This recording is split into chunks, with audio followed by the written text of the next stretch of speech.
Bonjour, bienvenue sur le podcast de l'Église évangélique baptiste La Bonne Nouvelle de Dijon. Nous sommes situés aux 5 rues du lycée à Dijon. Vous pouvez trouver des informations sur notre Église sur le site internet www.la-bonne-nouvelle.org. Passez une excellente journée ou soirée. La semaine prochaine, on l'a dit, nous allons avoir ici, Dieu voulant, 4 baptêmes. D'ailleurs, priez pour Dylan. Dylan, pour le moment, lui, il est militaire de carrière et il ne sait pas trop s'il va pouvoir être avec nous. Mais dimanche, nous aurons normalement 4 baptêmes et au mois de janvier, nous en aurons 5. Honnêtement, c'est une grâce ce qui est en train de nous arriver.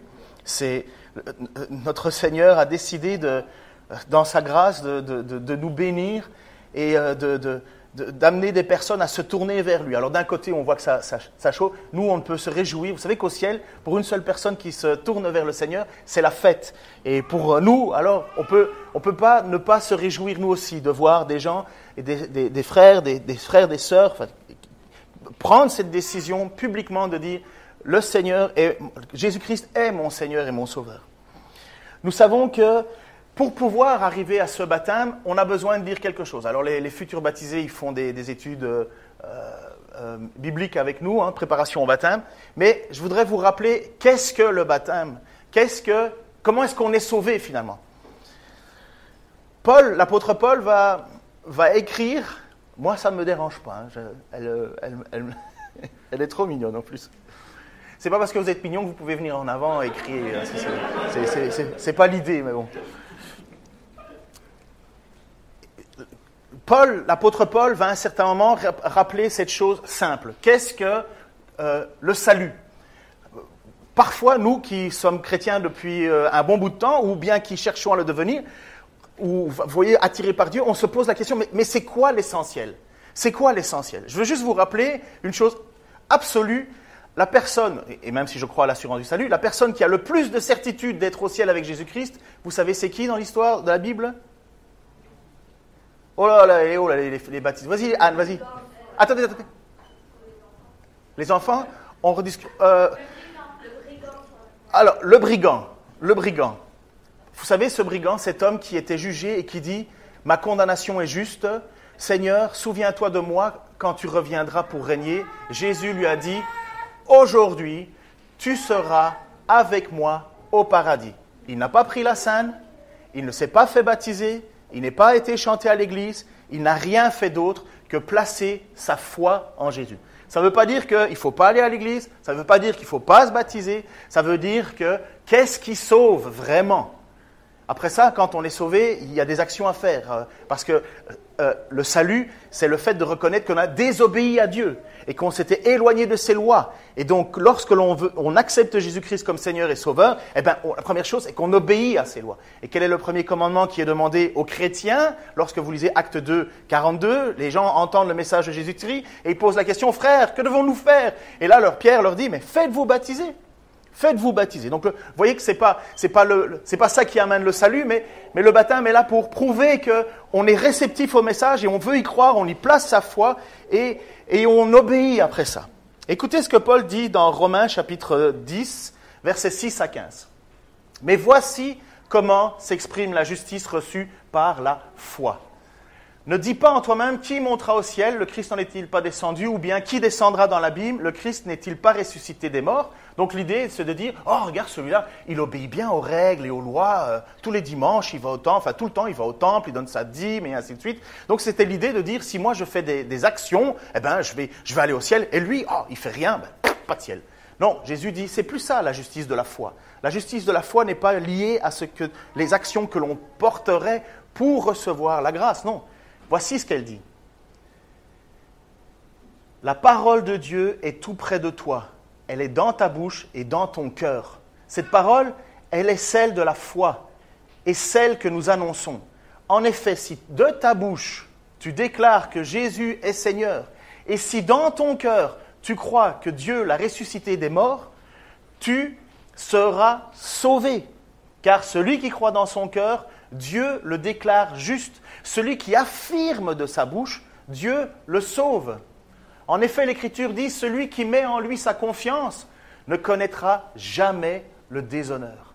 Ainsi, il n'y a pas de différence entre juifs et non-juifs, car tous ont le même Seigneur qui donne généreusement à tous, à tous ceux qui font appel à lui. En effet, il est écrit, tous ceux qui feront appel au Seigneur seront sauvés. Mais comment feront-ils appel à lui s'ils n'ont pas cru en lui? Et comment croiront-ils en lui s'ils n'ont pas entendu? Et comment entendront-ils s'il n'y a personne pour leur annoncer? Et comment y aura-t-il des gens pour l'annoncer s'ils ne sont pas envoyés? Aussi est-il dit dans l'Écriture qu'ils sont beaux les pas de ceux qui annoncent la bonne nouvelle. La foi, tu peux revenir juste l'image en arrière s'il te plaît? La foi, c'est de répondre à un message, à une nouvelle que l'on entend. Comment feront-ils appel à lui s'ils n'ont pas cru en lui? Si tu ne places pas ta confiance, pas croire que Jésus a existé, placer ta confiance en lui. Vous comprenez que le larron en croix, il n'est pas en train de... les deux larrons, là, ils ne sont pas en train de se demander si Jésus existe. Jésus existe. Ils le voient, ils sont à côté d'eux. Mais il y en a un qui place sa confiance de sa bouche. Il déclare que Jésus est Seigneur. Souviens-toi de moi quand tu reviendras pour régner. Et en même temps, non, souviens-toi de moi quand tu reviendras pour régner. Il est en train d'affirmer que Jésus va ressusciter, il va revenir. Et donc, voilà le point. Mais comment feront-ils à lui s'ils n'ont pas cru en lui? Il faut croire en Jésus. Mais comment croiront-ils en lui s'ils ne l'ont pas entendu? Ok, mais nous, comment on fait pour l'entendre? Comment, s'il n'y a pas des personnes pour leur annoncer? Et puis après ça, suivant. Et comment y aura-t-il des gens pour l'annoncer s'ils ne sont pas envoyés? Ça veut dire, après ça, il y a une responsabilité individuelle. Et puis, après ça, vous avez cette belle phrase qui vous dit à tous ceux qui annoncent l'Évangile qu'ils sont beaux vos pieds, qu'ils sont beaux les pas, que c'est magnifique de faire cela. Le salut, c'est croire la bonne nouvelle en Jésus. C'est croire ce que Jésus dit être et ce qu'il est. Il est Seigneur et nous le déclarons de notre bouche. Ça veut dire qu'on ne garde pas ça secret, ça veut dire on veut le proclamer, d'où l'idée du baptême. Et puis la deuxième chose, il y a le fait que l'on croit avec certitude que Jésus est ressuscité. La résurrection est la preuve que Dieu accepte le sacrifice de Jésus pour tes péchés. Si ce n'est pas toi qui meurs, pour tes péchés, c'est quelqu'un d'autre. Quand Jésus offre sa vie à la croix, il meurt comme tout le monde quelque part. Sauf que le fait d'être ressuscité par Dieu, ça prouve que Dieu accepte le sacrifice de Jésus. Et comme Jésus n'a pas commis de péché, la mort ne peut pas le garder. Et à partir du moment où on dit « mais je crois dans mon cœur », je le crois dans mon cœur, c'est pas une petite chanson qu'on fredonne, c'est tout votre espoir. C'est tout votre espoir que le jour où vous allez vous trouver devant Dieu, comme moi, comme nous, comme les présidents, comme ceux qui manifestent, comme ceux qui ne manifestent pas, comme ceux qui râlent, comme ceux qui ne râlent pas, on va tous se retrouver devant Jésus-Christ, le tribunal, et Dieu va nous regarder en disant « Je sais que tu as eu confiance en moi ». Le larron, là, il sait que son heure est arrivée, mais il place son espoir en Jésus. Il sait qu'il est condamné, mais il place son espoir en Jésus. Mais tout le monde n'entend pas l'Évangile comme une bonne nouvelle. Vous le savez.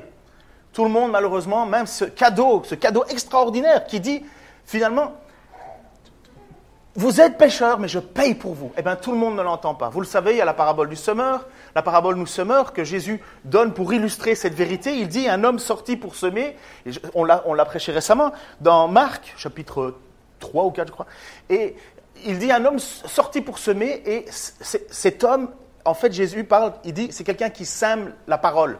C'est quelqu'un qui fait cela, qui annonce cette histoire de Jésus, qui annonce cette parabole, cet évangile, évangélion du grec, bonne nouvelle. C'est ça l'évangile, la bonne nouvelle au sujet de Jésus. Et il dit un homme sorti pour annoncer cette bonne nouvelle. Et il y a des graines qui sont tombées au milieu du chemin et directement les oiseaux sont venus, l'ont pris et sont partis. Là, ça veut dire que Jésus dit, ça c'est le diable qui empêche les gens d'écouter. Le cœur dur. Le cœur dur. Vous avez certainement connu ça. En fait, certainement, vous vous êtes déjà dit, il vaut mieux même pas que je parle de Dieu à cet homme-là, parce que ça va terminer en catastrophe. Jésus a dit, ne jetez pas vos perles au pourceau non plus. Il a dit, ça ne sert à rien.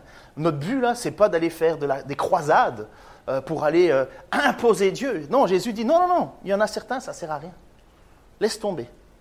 Il y en a d'autres qui sont cette graine, cette parole qui tombe au milieu des ronces. Et quelque part, ils reçoivent avec joie ce message. Oui, génial, je suis libre en Jésus, je vais pouvoir vivre ma vie avec lui. Merci de me pardonner de mes fautes et ainsi de suite. Et quelques semaines après, on ne les voit plus. Disparus. Même des gens qui se sont fait baptiser.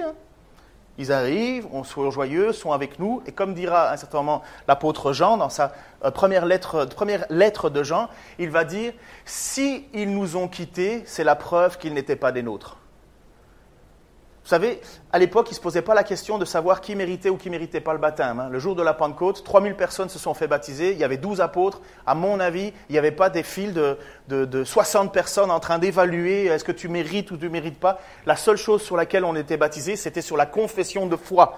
On disait « moi je crois ». Mais dans ce lot-là, Jésus nous dit « mais vous inquiétez pas ». Enfin, ça va être manifeste, il va y avoir l'épreuve, il y en a d'autres qui entendent la parole, et ça c'est au milieu des cailloux, et qu'est-ce qu'il est en train de dire? Vous savez, si je vous dis, Dieu te pardonne de toutes tes fautes, de tous tes péchés, il est prêt à faire de toi une nouvelle créature qui le jour du jugement, tu seras dans sa présence que tu ne méritais pas, mais il te le donne gratuitement. Là vous dites, ouais, magnifique, ouais mais il faut que tu arrêtes de voler, il faut que tu arrêtes de mentir, il faut que tu arrêtes de tricher, il faut que tu arrêtes d'opprimer, il faut que tu arrêtes de coucher avec n'importe qui, il faut que tu remettes en ordre ta relation d'adultère ou hors mariage, il faut que tu mettes tout ça en ordre. Ouh là là là. Oh, c'est quand même compliqué, les exigences de Dieu, et ainsi de suite. Oui.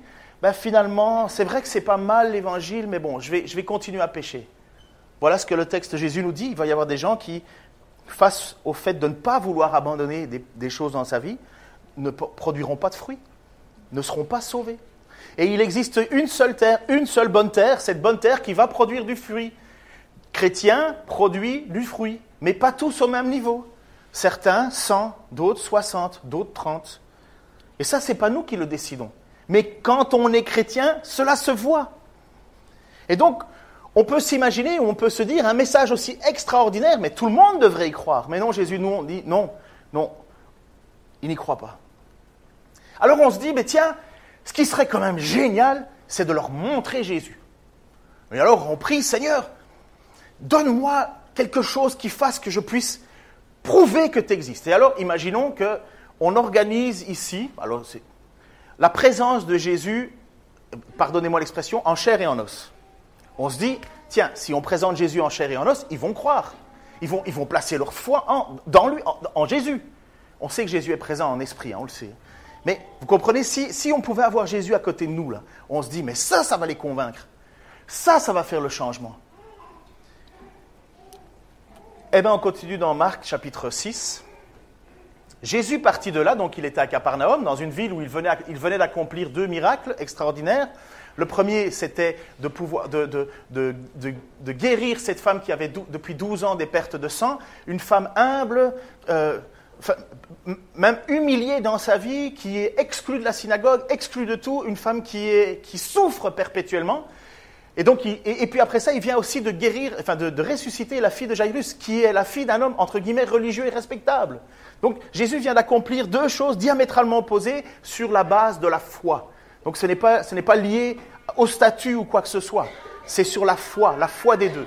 Et là, Jésus maintenant arrive dans sa ville, la ville de Nazareth, où il a toujours vécu. C'est pas là qu'il est né. Il est né où? C'est bien, on va le chanter en plus pendant tout le mois de décembre, à Bethléem. Mais donc, il vit à Nazareth. Depuis toujours, il est à Nazareth. C'est pour ça qu'on l'appelle Jésus de Nazareth. Et il arrive chez lui dans sa ville, et un jour de sabbat, il vient dans sa synagogue. Ça ressemble à ça, une synagogue, sauf que les femmes sont d'un côté, les hommes de l'autre. Mais pratiquement, une synagogue, synagoguer, c'est l'idée d'un rassemblement. Ecclésia, c'est l'idée d'un rassemblement aussi. Et donc, la synagogue, c'était des gens qui venaient à un certain moment dans la semaine pour chanter Dieu, comme nous l'avons fait, pour entendre la parole, comme nous le faisons, et pour prier ensemble, comme nous le faisons. En fait, l'Église, elle est très, très calquée sur la synagogue. Et c'est très bien comme ça. Et donc Jésus, le jour du sabbat, il arrive et on lui demande, si on prend un passage dans Luc chapitre, je ne sais plus, Luc 3 ou 4, Jésus va parler. il va se mettre à lire le texte de Ésaïe. Vous connaissez ce passage, il dit les aveugles voient, les morts ressuscitent, les gens sont guéris. La preuve que c'est commencé, tout le monde attend, tout le monde est là en train de se dire mais qu'est-ce qu'il va dire Jésus? Et Jésus va dire ça a commencé. C'est moi, en fait, sous-entendu, c'est moi le Messie. Donc Jésus arrive maintenant il est là un dimanche, dans sa ville. On parle de 500 personnes, hein. 500 personnes c'est pas beaucoup. Mais donc les gens connaissent Jésus. Ça fait 30 ans qu'il est au milieu d'eux. Ça fait 30 ans que Jésus marche dans cette ville. Écoutez, qui vient d'un petit village ici? Ok, un petit village, 2, 3, 4, 5, 6, 7, ouais, petit village. Ok, donc quand vous étiez petit, les gens vous connaissaient. Quand on parlait de Pascal Porot, on disait c'était le fils de qui? Ça c'est le fils de... D'André. Ça c'est le fils d'André. Je ne sais pas dans vos villages à vous, mais on sait qui vous êtes. En fait, c'est même très très désagréable quand vous faites des bêtises, parce qu'on sait qui vous êtes. Dans une grande ville, on ne sait pas trop, mais dans un petit village, tout le monde sait tout le temps. C'est une bonne chose aussi. Hein. Mais donc, il faut bien s'imaginer que Jésus, il est connu. Il est très connu. Et donc, on se dit, mais Jésus, il doit avoir la cote. Il doit avoir la cote, il doit être hyper apprécié. Jésus, ça doit être le super beau gosse du coin. Vous comprenez, quand je dis beau gosse, c'est pas juste l'apparence, c'est l'idée qu'il réussit tout, il est magnifique, il obéit à ses parents, il ne fait jamais une bêtise. Jamais. On se dit, waouh, Jésus, il doit être apprécié et adulé. Eh ben non. Pas du tout. Pas du tout, c'est même incroyable. Les gens qui écoutent, beaucoup d'auditeurs, donc ils écoutent, beaucoup de ces auditeurs furent très étonnés. Donc Jésus est là, il parle, et très étonné. D'où tient-il cela, disait-il? Qui lui a donné cette sagesse? D'où lui vient le pouvoir d'accomplir tous ces miracles? N'est-il pas le charpentier, fils de Marie, frère de Jacques, de Joseph, de Jude, de Simon? Et ses sœurs ne vivent-elles pas ici parmi nous? Et voilà pourquoi il trouvait en lui un obstacle à la foi. Franchement, quand on lit cela, on est un peu perturbé. Pendant tout un temps, on a écrit des livres qu'on appelle apocryphes ou deutéranno-canoniques. Donc, ce sont des histoires, parce qu'on ne sait rien, hein, on connaît la naissance de Jésus. Après ça, on a un petit épisode à l'âge de 12 ans. Et puis, boum, à 33, Jésus apparaît et on commence à connaître son histoire. Alors, il y a des gens qui ont dit, on n'en connaît pas assez sur Jésus. Alors, on a commencé à écrire des choses en disant, mais quand Jésus était petit, vous savez ce qu'il faisait? Eh bien, quand il marchait dans la campagne et qu'il voyait un oiseau blessé et qui avait une aile cassée, Jésus le guérissait, et il renvoyait l'oiseau dans le ciel. Aucun texte, voilà le genre de texte qu'on a, des textes apocryphes. Ou quand Jésus s'embêtait ou voulait jouer tout seul, il fabriquait, c'est réel ce que je vous dis, hein, ces textes existent, hein, ou bien des gens ont commencé alors à inventer des histoires en disant mais quand Jésus était petit, il prenait de la terre glaise, il faisait des petits bonhommes et il soufflait sur ces petits bonhommes et pouf, ces bonhommes devenaient vivants. On lit des choses comme ça. Mais vous comprenez à quel point il y a un problème dans ces textes. Voilà pourquoi on balaye ces textes en disant mais non, c'est de la superstition. D'ailleurs, ils ont été écrits très très très tard après. Pourquoi? Parce que si Jésus était super connu avec ses super pouvoirs, jamais les gens de sa ville seraient étonnés. Ils diraient, ah ben oui, c'est Jésus. On sait. Non. D'où tient-il cela? Qui lui a donné cette sagesse? D'où lui vient le pouvoir d'accomplir tous ces miracles? En fait, le village est complètement étonné parce qu'apparemment, Jésus se tenait très calmement, sans faire d'action, jusqu'au moment où son heure est arrivée, le moment de son ministère commence. Quand on lit cela, il faut que vous mettiez une dose de cynisme. C'est pas qu'ils ils s'interrogent avec émerveillement. Non. Ils s'interrogent avec cynisme. Mais pour qui il se prend, lui? Fais pas ton Messie, là, parce qu'on connaît ta mère, on connaît tes frères, on connaît tes sœurs, on connaît Jacques, on connaît Jude, on connaît Joseph, ton père, on connaît... Enfin, on sait qui tu es. T'es Pascal, le fils d'André. Te la ramène pas. Voilà ce que Jésus est en train de vivre. Une jalousie, certainement, un cynisme, mais t'es qui pour nous parler comme ça? T'es qui pour nous dire que tu serais le Messie? Vous savez pourquoi? Parce que les gens attendent du Messie un sauveur local. Quelqu'un qui va les sauver de la pression romaine. Et ils ne voient pas en fait que Dieu, ils n'acceptent pas que Dieu naisse humblement dans une famille pauvre. Parce que Marie et Joseph sont des personnes pauvres. Ça se prouve quand ils vont au temple pour offrir le sacrifice à Dieu, ils offrent une tourterelle. La tourterelle, c'était la preuve qu'on n'avait pas d'argent. On ne pouvait pas s'offrir un bœuf, on ne pouvait pas s'offrir quoi que ce soit. Et la texte de la loi dit que pour les pauvres, une tourterelle suffirait. Et les gens n'attendent pas le Messie à cet endroit-là, dans cet endroit de pauvreté, dans cet endroit rejeté. Non, on attend quoi? On attend un sauveur qui fait partie d'une lignée de rois et de chefs, comme ça a toujours été le cas. Non, Dieu fait homme vient dans quelque chose de humble, qui n'attire pas le regard, et dont même les gens de la communauté ne se rendent pas compte.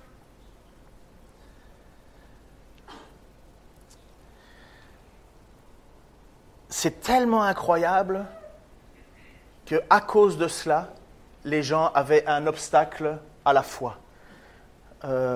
N'est-il pas le fils du charpentier, le fils de Marie, le frère de Joseph, de Jude, de Simon et ses sœurs? Ne vivent-elles pas parmi nous? Les personnes savent qui est Jésus. En fait, ça, pour ceux qui croient, je ne sais pas s'il y en a d'entre vous qui ne savent pas trop ce qu'il faut faire avec Marie, il y a une théologie catholique romaine qui dit que Marie serait éternellement vierge. Donc, Jésus serait né d'une naissance virginale, sans relation sexuelle, et finalement, Marie n'aurait jamais eu de relation sexuelle. Sauf que ça va totalement au contraire de ce que les Écritures nous disent, puisque nos Écritures nous disent qu'après ça, Jésus a eu des frères et des sœurs. Et la preuve que c'est vrai, c'est que c'était même un obstacle à la foi des autres. C'était même un obstacle, parce qu'ils disaient, mais on connaît ton frère, on connaît ta sœur, on connaît ta famille, on sait qui tu es. Donc, cette doctrine de, je ne sais pas comment on l'appelle, c'est virginité perpétuelle ou quelque chose comme ça, ça ne tient pas, ça tient pas. Alors Jésus, à un certain moment, va dire quelque chose au milieu de cette assemblée. Il va dire, juste avant, Marie a reçu une prophétie à un certain moment de la part d'un vieil homme. On va le lire certainement. Immaculée Conception, c'est le fait que Marie serait née sans péché. C'est différent. Ah oui, il y en a pas mal. Ils ont toute une liste de choses. Enfin, mon but, c'est pas de leur dire, de les pointer du doigt. Mon but, c'est de montrer l'Écriture et dites, réformez votre pensée parce que bibliquement, ça ne tient pas. Marie va au temple avec Jésus qui vient de naître. Il a 8 jours. Et vous connaissez, on va le lire à Noël, ce passage-là. Et elle arrive au temple, et il y a un vieux monsieur, je vous l'ai déjà expliqué, qui s'appelle Siméon, il doit avoir 80 ans, il est à la fin de sa vie. Et il arrive, et il prend des bras, Jésus, il prend les bras de Marie, il prend le petit bébé, et il commence à prier en disant, je te remercie Seigneur, que tu m'aies donné l'occasion de voir cet enfant, enfin ta grâce avant de mourir, je peux mourir en paix. Mais à un certain moment, voilà ce que Siméon va dire alors à Marie, sache-le, cet enfant est destiné à être pour beaucoup en Israël une occasion de chute ou de relèvement. Il sera un signe qui suscitera la contradiction. Ainsi seront dévoilées les pensées cachées de bien des gens. Quant à toi, tu auras le cœur comme transpercé par une épée. Dès le départ, Jésus n'a que 8 jours et il est en train de dire, cet enfant-là, il va mettre de la tension dans le peuple. Et ça se voit lorsque Jésus, dans son propre village, se présente. Si vous lisez en Luc, cette histoire pousse même le peuple, les gens du village, à prendre Jésus, à vouloir monter en haut de la montagne et le jeter. Ils veulent faire mourir Jésus. Parce qu'ils n'acceptent pas que Jésus se dise être le Messie. Mais t'es qui, toi? Vous savez, on a ce truc naturel là en nous. Vous le savez qu'on critique tellement facilement. Moi, une des choses que j'ai appris dans ma vie, là, c'est lorsqu'on me dit que tu es pécheur et que tu fais ça mal, je dis, ben oui, c'est vrai. Je ne vais pas m'entêter à dire que je suis parfait.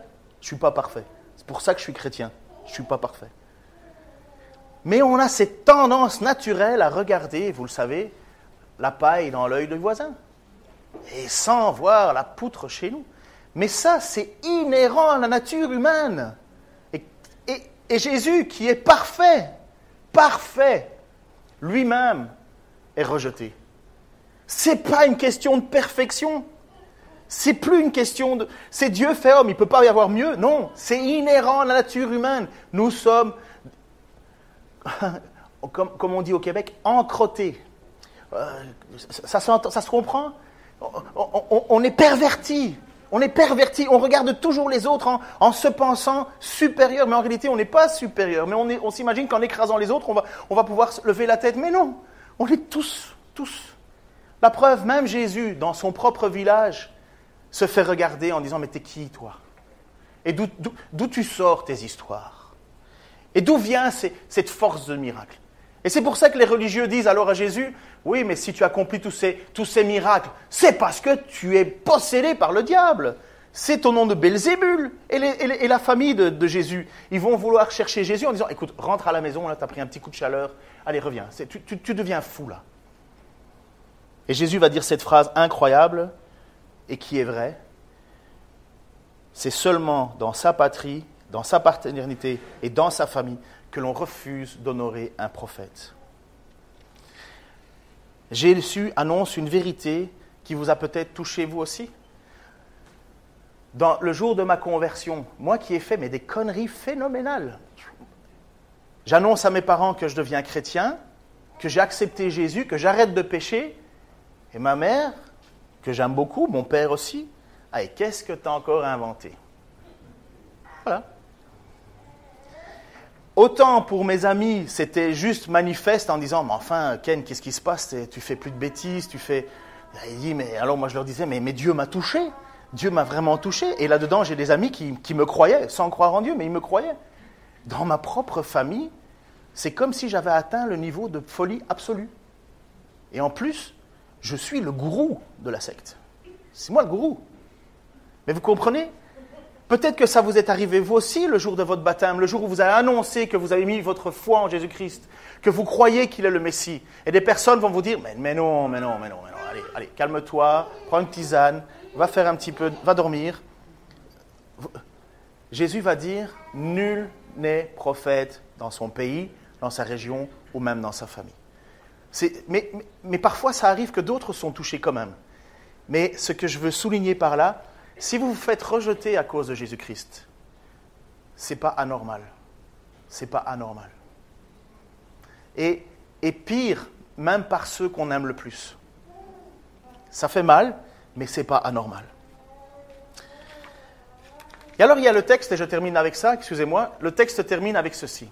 Il ne put accomplir là aucun miracle, sinon pour quelques malades à qui il imposa les mains et qu'il guérit. Il fut très étonné de leur incrédulité. Il y en a certains qui ont écrit toute une théologie qu'on appelle parole de foi. Et l'idée de parole de foi, word of faith, avec tout ce qu'il y a comme dérive en arrière, ils disent que, en prenant ce texte-là, mais regardez, même Jésus, à cause du manque de foi des gens, n'a pas pu accomplir des miracles. Est-ce que vous imaginez ce que ça veut dire au niveau de la réflexion sur Dieu? Ça veut dire que Dieu, en fait, est limité par nous. Est-ce que vous trouvez que ça a du sens, que Dieu est limité par ma foi? Mais non! Comme si Dieu tirait son énergie de nous. Ça, c'est l'histoire des dieux grecs. Vous savez ça? Les dieux grecs sont basés sur la foi des gens. Donc, au plus les gens croyaient en l'existence des dieux, au plus les dieux avaient de la force. Mais Jésus-Christ n'a pas besoin de ta foi pour être Dieu, quand même. Mais aujourd'hui, on a une théologie qui dit que si tu as la foi, Jésus va pouvoir accomplir des choses. Alors, ayez beaucoup la foi. Je veux plus de foi. Ça devient complètement hallucinant. Vous vivez dans une culpabilité perpétuelle de ne pas avoir assez, de ne pas faire assez. Et vous n'avez pas de puissance. Alors on écrit des livres, les 7 clés de la puissance, ou comment ouvrir les portes de la bénédiction, et ainsi de suite, et ainsi de suite. Il y a une partie de vrai, mais il y a toute une partie qui n'est simplement que pour vous asservir, et qui n'est pas le message de l'Évangile. La raison pour laquelle Jésus n'a pas accompli de miracle, vous savez laquelle c'est? Parce que ça aurait encore mis un peu plus mal ces gens. Ils avaient le cœur dur. Ils ne voulaient rien entendre de Jésus.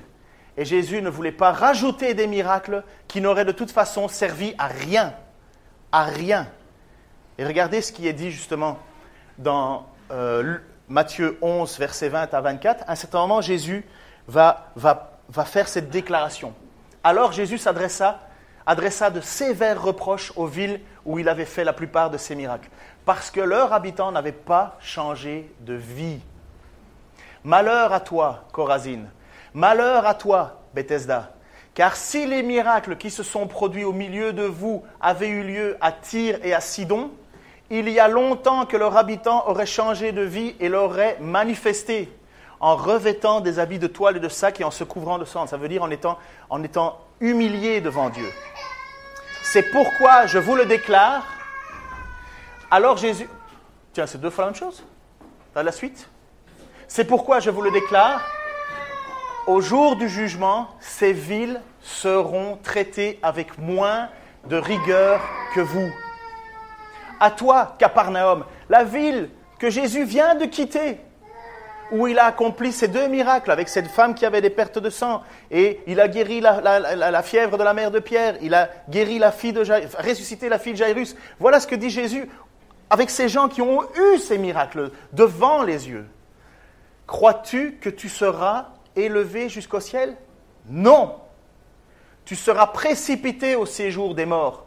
Car si les miracles qui se sont produits chez toi avaient eu lieu à Sodome, elle existerait encore aujourd'hui. C'est pourquoi je vous le déclare au jour du jugement, le pays de Sodome sera traité avec moins de rigueur que toi.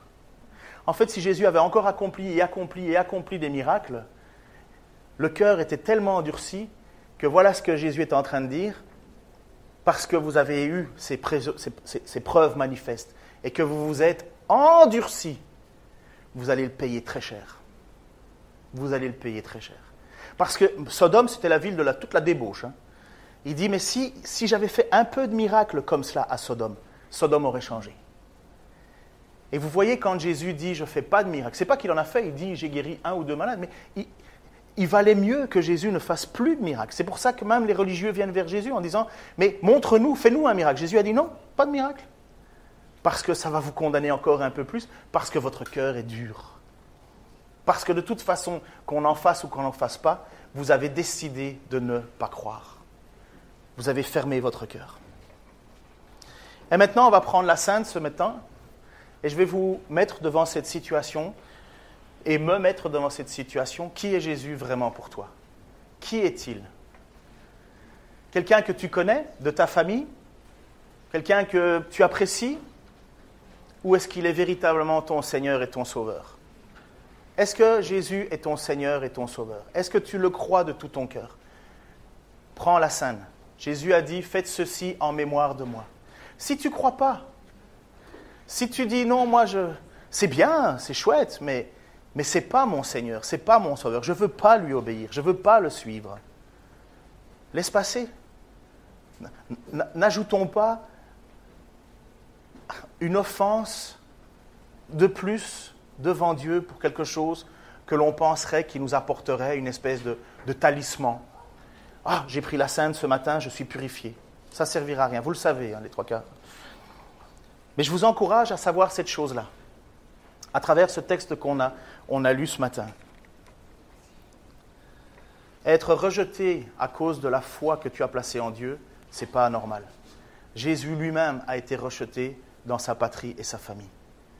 Mais il y a une certitude que vous pouvez avoir. Une certitude. Si tu crois, et si tu déclares de ta bouche que Jésus est Seigneur, et si tu crois dans ton cœur que Dieu l'a ressuscité d'entre les morts, tu es sauvé. Seigneur, merci pour cet amour que tu as envers nous. Merci pour cette grâce que tu as envers nous. Merci, Seigneur, parce que j'ose même pas imaginer, Seigneur, comme tu dis dans ta parole, que tu fus très étonné par l'incrédulité des gens qui étaient autour de toi. Seigneur, comment est-ce que j'aurais réagi, moi, Seigneur, si j'avais été là et que je t'avais connu depuis toujours et qu'à un certain moment, tu te révèles comme être le Messie? Où aurait été ma foi? Seigneur, aujourd'hui, je sais que je n'ai pas d'autre solution que de toi. le poids de mon péché, le nombre de mes fautes, Seigneur, est tellement lourd à porter que si tu ne l'effaces pas, je suis perdu. Je te prie, Seigneur, pour moi et pour les autres ici. Je te prie, Seigneur, aussi pour ceux qui entendront peut-être ce message par Internet. Seigneur, que nous ne fassions pas semblant devant toi, que nous soyons honnêtes et droits. Seigneur, que nous abaissions la tête devant ta grandeur, et nous savons que si nous nous abaissons devant toi, c'est toi qui nous relèves. Seigneur, augmente notre foi, c'est vrai, augmente notre connaissance. Et permets-nous, Seigneur, de tout faire, Seigneur, pour être parfait. Seigneur, combien de fois on n'abaisse pas les bras et la tête en disant « j'ai encore péché, j'ai encore fait l'inverse de ce que tu demandes ». Et Seigneur, merci parce que avec cette honnêteté devant toi, Seigneur, c'est toi qui nous relèves. Et je te prie qu'à travers la sainte que l'on va prendre, Seigneur, on puisse encore nous souvenir que tout vient de toi, tout est par toi. Et que si d'autres t'ont rejeté, nous voulons t'accepter. Que si d'autres t'ont parlé avec cynisme pour nous, Seigneur, nous voulons t'élever dans nos voies et dans nos vies, Seigneur. Reçois toute la gloire qui t'est due. Dans le nom de Jésus-Christ. Amen. Amen.